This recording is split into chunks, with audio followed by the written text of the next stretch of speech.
Welcome in. It is day 240, and you're speaking to the Meeples Champion. And today, we're going to be going over a game that I just finally got to the table recently. It was one of my Christmas gifts this year. I was really excited to play it. The game is called Blood Rage. Now, in Blood Rage, the concept is that you're essentially playing an area control game. So, depending on number of players, you're going to start with 9 provinces, and you're going to have to cover up so many. So we played with 4, so that meant we had to start by covering 1. It was not available. You're then going to get dealt a group of 8 cards. These cards could be new monster cards. They could be upgrades to your troops, upgrades to your hero, upgrades to your boat. They could be equipment cards in general. They could be quest cards. So you get these cards plus attack cards. You have these cards, you're going to get 8 of them, and you're going to choose one to keep. You're going to pass to your left, and you're going to do it again. You're going to keep going around until everybody has now gotten 6. The final 2 cards are tossed, and that's your starting hand. Then, you're all going to begin with usually I believe it's a group of 6 for your rage. Maybe it's 7. And you're going to start playing. You're going to play by spending rage to place out your troops. You're going to spend it to activate certain cards. So you may be able to say, okay, well, we're upgrading our troops, or we're going to upgrade our hero. I'm going to immediately get an upgrade to my boat. I'm going to send a person over here. I'm going to send it over there. I'm going to go into certain provinces. I'm going to move them. I'm going to cause an attack. So you are allowed to take one action, and then it goes to the next person. You keep going in circles until players have to pass. Now, a pass could be you have no more action points to spend, so you're already done. Or you do have action points to spend, but there's nothing you can do with them. If you're forced to pass or you choose to pass, you must give all the rest of your action points up. They're gone. So you go to 0, you're done for the round. Everybody else keeps playing. Now, if you go into certain areas, for instance, you've passed, but somebody's already on the board and they now on their turn decide they're going to go and they're going to try to start a little war in an area. They're trying to plunder. So as a result, now, even though you're no longer able to take actions, you are allowed to participate in the battle if you are adjacent. So it will begin the process of people moving in troops. You start left of the person who started the attack, and they get to have the option of moving one adjacent troop in, then the next player, back to the person who did it, and you keep going until eventually all the spots that can be moved into have been moved into, or everybody has passed. Once you do that, everybody will select one card to put face down, and then you reveal the card, and you're going to add up all the power of your troops, all the power of your special abilities, the power of your card. And then after that, there are post-card cards that you can play. Essentially, if it's a bordered number, it's one of the face downs, you can only play one. But if it's filled in, you can play those post the attack, and you can play as many as you like. So now you could be in a situation where, oh, well, I lost by 2, but I've got 3 of these plus 1s, and I'm going to throw all 3 down, and now I've won by 1. So you figure out the winner, and then you distribute how it works. Meaning, whoever won, everybody else lost. So unless a special ability says otherwise, all of their troops get kicked out. They're going to go to Valhalla. They've died. The winner is going to get victory points for the win. And then if the winner is the person who enacted the attack, they will get to have that province's prize. If it is not the person who made the attack, nobody gets it. The prize is usually either 5 victory points or an upgrade to one of your 3 areas, meaning either you're upgrading your rage, you have more points to spend going forward, you're going to upgrade your ability for how many troops you can put on the map, or you're trying to do upgrades that are going to help you out for later possessions. When you finally have somebody get that, it flips down, it's done. And when there's nothing else that can be taken from there, when that's been flipped down, that province can no longer be an area that is causing an attack. There's no reason to fight there. You don't fight to fight. You're fighting for something. So that's gone. So you do all this, you move past, and now you reveal to see, all right, well, we're done with everybody's turns. Let's see who completed their missions. Flip missions over that you'd already placed down. Did you get them? Yes, no. You'll go back and you'll collect all your people back from Valhalla. You'll get points based on certain cards or abilities. You'll reset the board. You'll have your next round start, which means that something comes to the board and destroys everything that's there. And that means that you get points for them. Round 1 is 2, round 2 is 3, round 3 is 4 points per person in the province that's destroyed. So you're trying to get as many people in there because it's points for going to Valhalla. And then you move on to the next section. You do section 2. You go into the next section. You do section 3. End of game. Who won? It's really simple. There's the potential for big points. I know I got crushed in this game. I had an amazing round 1, and then I barely made another point in round 2 or 3. Literally, we ended round 1, and I was winning the game by like a point. And then we ended round 2, and I was losing the game by like 10 to in 4th place. And then we ended the rank game in round 3, and I barely had even put 2 more points on the board, and I lost by a lot. So I got crushed in this game in the first try. But we're going to be getting back to the table tonight, and I'm really excited for round 2 of this. I have a little bit more idea how it works, and I think this is a game that gives a great opportunity for that balance of who fights who, when does it make sense to make an enemy, when does it not, when does it make sense to follow through with fighting an enemy.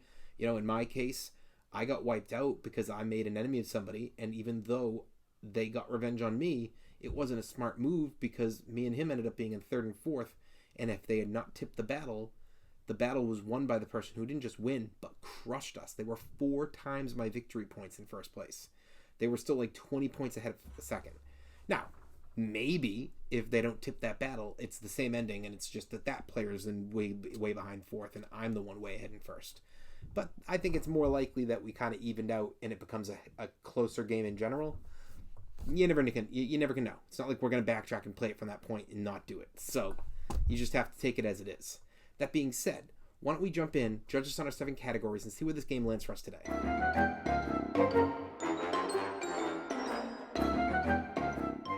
When it comes to the art, I love the box. I love the board. I love the cards. The art grabs you. When I first heard about this game, it was something that the name, I was like, I don't know, Blood Rage. And I saw the box, I was like, ooh, maybe. And it always grabbed my eye in a store. It finally just got picked up because it was a little expensive, but it finally got picked up because of a Christmas request. But the art sold me. It's a thumbs up.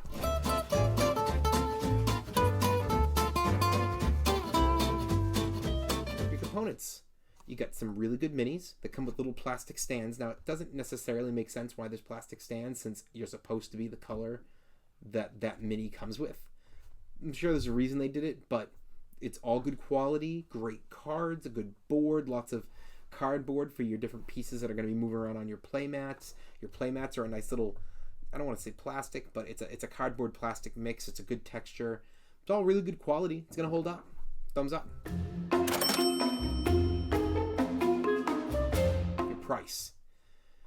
So this game is like 60 to 70, and it's a big game. There's a lot in there, but it's so worth it. I'd heard such good things. As big and fun of a game as it is visually and strategically, it actually doesn't take that long. It took us about 90 minutes on our first play. None of us had played before. So realistically, we figure we can play this game when we play tonight in about an hour because there's not that much to learn. I actually think that's fantastic. I really like this for its price. Thumbs up. Your difficulty. So I think that this game is perfect for your experienced players.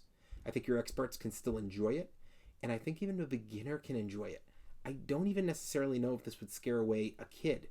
I think that the theme, the minis, and the fact that it's fighting, but it's not just a luck-based, it's actually just area control and moving around a little bit. A 10-year-old who knows what they're doing could probably sit and have fun. They can't compete, I don't think, because there is a lot to understand. I made a little mistake and I got crushed.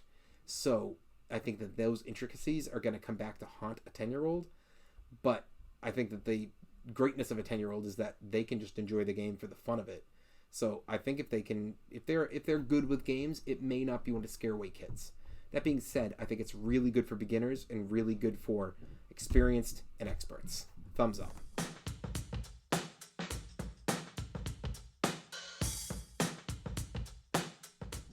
Replayability. I mean, had we played a little bit faster the first time, I think we would have played twice in one night. But we're playing it again the next week already. So clearly it's replayable. We're excited to get it back to the table. Definitely replayable. Thumbs up.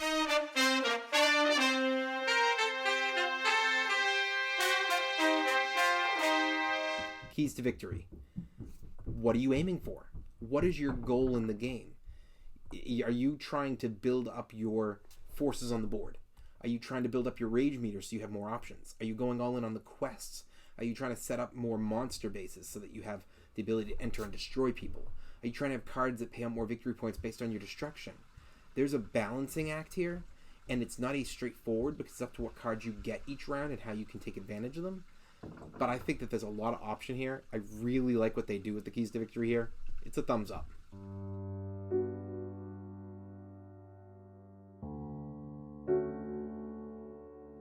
Unique.